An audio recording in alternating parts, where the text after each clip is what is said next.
So thank you, Anna Lorena. And we talk so much about victims. And I will say now a couple of things how we understand in the context of Bangladesh, a victim-centered approach could look with regard to the law, to the Commission on Inquiry, to the ICT, and to broader prosecuting perpetrators. But before I say that, let me say something very shortly about who is actually a victim under enforced disappearance. Because you might have this impression, it's clearly the person that was disappeared, but also everyone who has suffered in the effect of that disappearance. And this is defined in the very convention that was ratified by Bangladesh a couple of months ago. So that is also the rule here. It's very clear that the mothers, the sisters, the brothers, the children, the parents of the disappeared are also victims. So when we say victim-centered approach, what we mean, it's centered around the disappeared, those that are still missing, those that reappeared, and around those that were left behind. So this is a victim-centered approach. So first of all, what does it mean for the law? Families are the experts. They know what they need. They know what works. They also know what does not work. That means a strongest law on enforced disappearance is a law that is written together with the families, together with the victims, together with those that have reappeared. We have heard many times on meeting with victims that what they really care about is the search. That also means that the search needs to be very strong in the law. Not only the investigation, not only looking for the prosecutors, but also establishing what has happened with those that are still missing. This is a part that we've heard so many times from the families. It needs to be very strongly in the law. And the families searching here, those are the families, they know how it needs to be searched. It's not us, it's not you, it's them that know that. That also means that the process might take a bit longer. It might not be a couple of days or 15 days, as somebody stated here. It might require a couple of months of really intense engagement with that, and not only sending the law to an association and getting comments back, but sitting together at the table and thinking together with people that might not understand how to write laws, but they do understand what it means to be disappeared. So sitting together and writing together is really key here. A lot of the challenges in the current law have already been raised. So I would request you back to the comments that were already done. Now coming on to the commission. What does it mean that there is a commission on inquiry that is victim-centered? It means that victims are really informed about all of the steps of the commission. It means not that they're informed once, but that they're keep being informed about what's being happening. And not on every single case, but on the process. So they need to understand what the commission is doing now, what it will be doing later, and what the effects of the commission are. And all the permanent commissions we are thinking about, this is also something that needs to be thought about in their creation. There is a very good practice, both from national commissions in Mexico and international commissions with regard to missing person in Syria, of having families of the missing in an advisory board of such a commission. So there are practices how to make sure that the way the commission itself is designed is victim-centered as well. One of the core things is that the commission will do, it will make it impossible to ever deny enforced disappearances. And I have to say, we have 4 days here, and not on one meeting did someone try to deny it. Everyone confirms enforced disappearances have taken place here.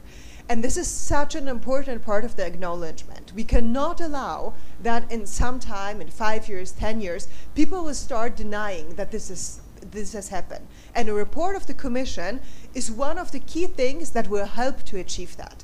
So thinking of the commission also in this way, in a long-term way of transitional justice, what it will achieve to understanding, is really also a core issue. And then we have said in the beginning, we're very happy that the current commission can be extended, that the mandate can be extended so that it will be functioning until the end of this year. And it's really important, we highlight again, that there are search mechanisms also beyond this commission that would help also solve individual cases.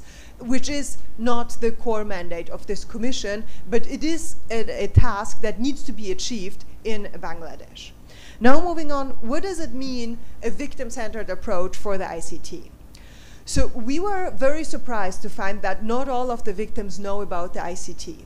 So it's really one of the things is the outreach to explain to the families also what does the ICT entail, what does the commission of inquiry entail.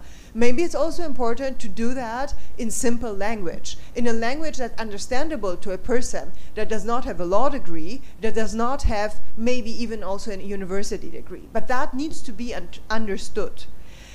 The ICT also needs to create a safe space. We have heard so much about threatening the victims. So maybe in the current situation of the law, there needs to be also creative thinking about how, when we don't have a protection of the victims yet, how do we engage with them to create a safe space so that they feel safe, but that they actually are safe? We did hear about a repressive action with regard to families and civil society that brought cases to the ICT. So we know that filing cases to the ICT can bring families to danger. And this, the ICT must also acknowledge this can happen. So what, under the current situation, what can we do to keep them safe? It's not only the fear of harassment, it's harassment. And then the last point, there is a need for prosecution, also at the ICT level. But a rush can lead to a lack of a fair trial. And what the families, what the victims need are sentences that will be kept, that are sentences that are brought in a fair trial and that will stand the question of time. And this is really, really a big question that is also important for the families, even those that might now ask for a really speedy and quick response. Because a sentence that will then be revised or returned, that is really to the detriment of all families as well. So fair trials is a core issue that is to address victim-centered approaches. Now moving to prosecution of perpetrators. And as we've heard here rightly, there are clearly in many different places and there's a line of command that is different. So what does a victim-centered prosecution of perpetrators means? So first of all, we have heard many times here that perpetrators are still in a position of authority. And this is the core issue that needs to be addressed. I am not surprised that families are afraid to file police cases if the person that was responsible for the disappearance is still in the same building. So if people are still in the place of authority, we do not have a victim-centered approach to prosecution. Secondly, it needs to be thought about when reforming, what is the role of victims in the criminal proceedings? So once the criminal proceedings is starting with regard to the perpetrators, how can the families participate, but not only participate as audience, but how do we make them feel that this is also their trial? And this is a big question to lawmakers, prosecutors, judges. It's all that need to play together to make this a fair trial with a victim participation at all stages that are possible, and that make the victim also own what's happening in the press. So we have, thank you for raising the issue on the peacekeeping missions. We have raised that also in a number of meetings while being here. It's an issue that is on our mind, and we will see about, and it was good to have that reminder and input as well. So this visit is just one step of our cooperation. We have sent letters to Bangladesh not only to get here on a country visit, but raising very serious human rights violations, particularly committed by the Rapid Action Battalions since years. There are many letters that have been sent. They're publicly available. It's not a start. It's really a long way. So that's also why we're happy we can come here and address and get into a dialogue. The dialogue will continue. After this visit, we are issuing recommendations, and those recommendations will become public. And I can only voice also the voice of the media, that we would be very happy if that report would be picked up in our recommendations, and the civil society to come back to us about it. And this is also not the last step. We are still there. We are happy to receive more questions. We are open for technical cooperation, which we offer to a number of different institutions while here. And we are looking forward to being a supportive actor and hopefully observing a dialogue that is victim-centered and that leads to finding out the fate and whereabouts of the disappeared, to prosecuting perpetrators, and to a strong preventive mechanism.